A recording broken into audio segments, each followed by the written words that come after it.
which is the eighth order, is a motion on the urgent need to re-energize the Nigerian military and paramilitary forces to meet urgent national demands, standing in the name of Honorable Rimande Shawulu. Honorable Rima is now invited to move the motion. My name is Rimande Shawulu. I represent Takum, Donga, Osa, and Yangtu Federal Constituency in Taraba State.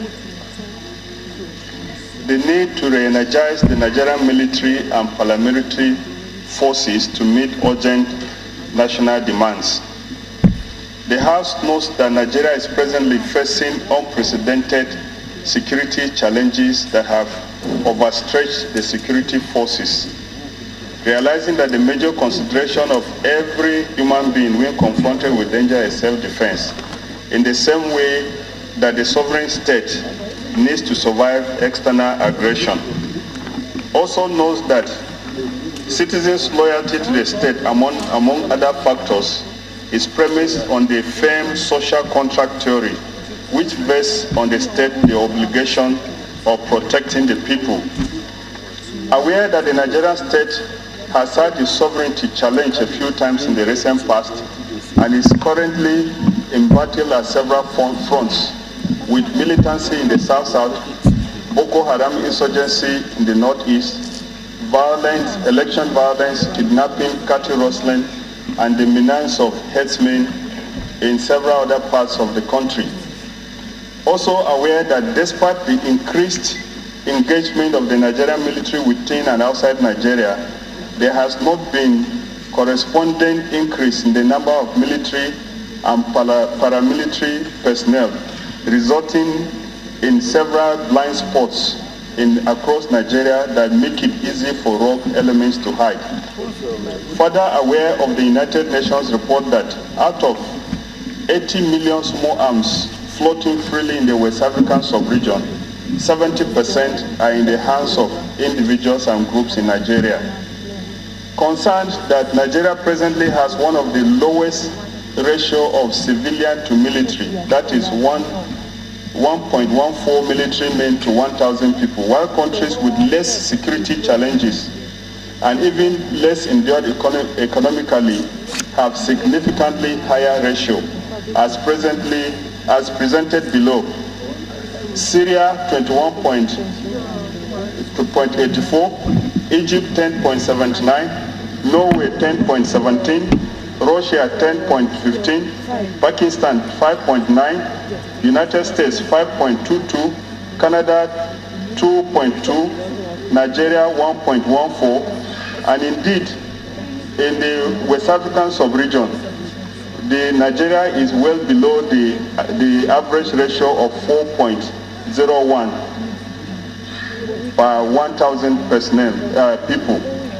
Also concerned that despite the increased frontier of action and increase in the number of crisis points, the Nigerian military performs internal security roles, which ordinarily should be undertaken by other paramilitary agencies. Almost all security agencies are operating with too few obsolete weapons and equipment, well below the internationally acceptable standard.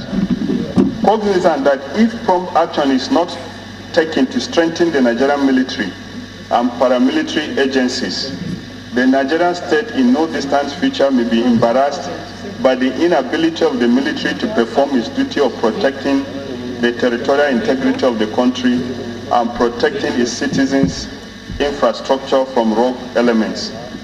The House therefore resolves to mandate the Committees on Army, Defense, Police Affairs, Finance, and National Security and Intelligence to investigate and determine the pressing needs and gaps in the Nigerian security sector and recommend appropriate legislative and budgetary measures to cure them. I so move. Honorable. My name is Honorable Yogoda Hassan Kila.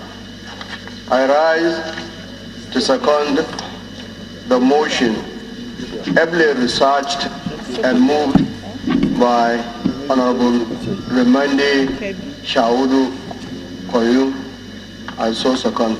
Thank you. It may interest you to note that at the height of Nigeria's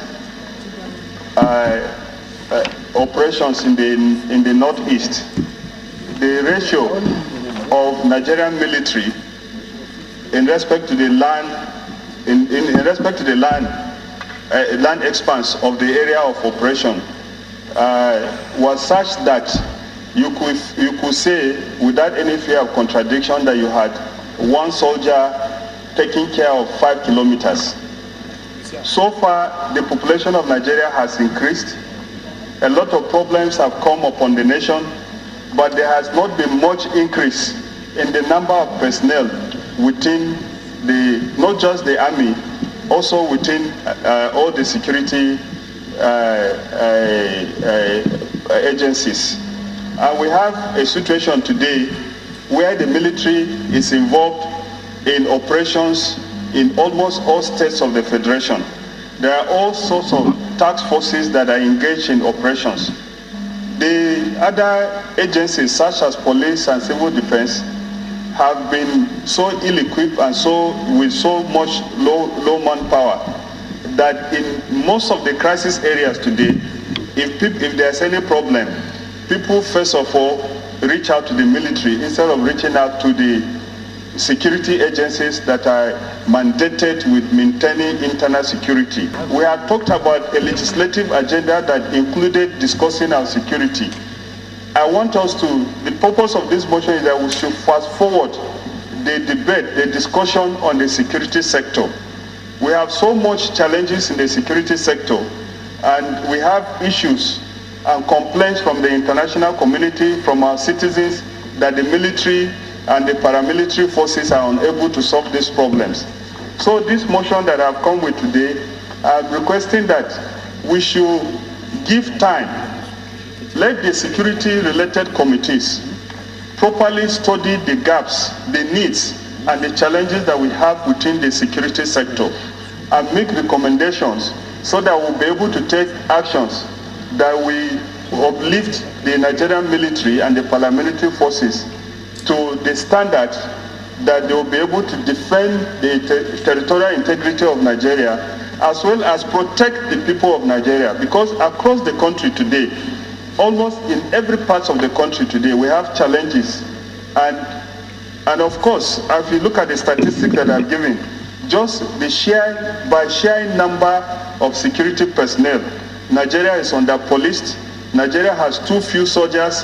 Nigeria has too few Air Force officers, and there are too many blind spots. So I urge my honorable members to join me in supporting this motion so that we can do a deep study of the challenges of the security sector and make appropriate recommendations for further legislative and budgetary actions. Thank you, Honorable Speaker. Thank you. Chairman Army, Honorable Shawulu, for bringing this very important motion.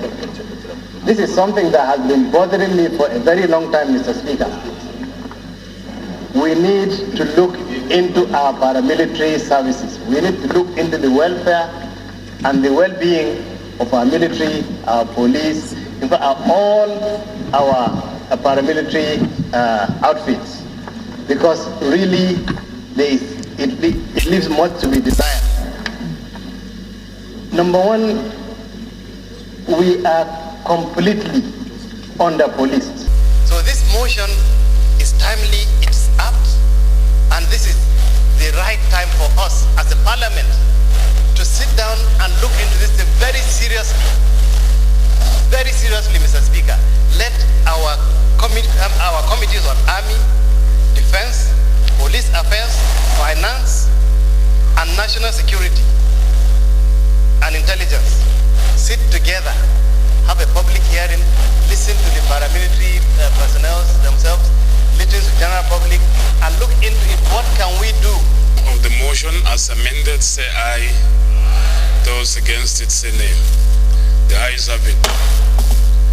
Leader.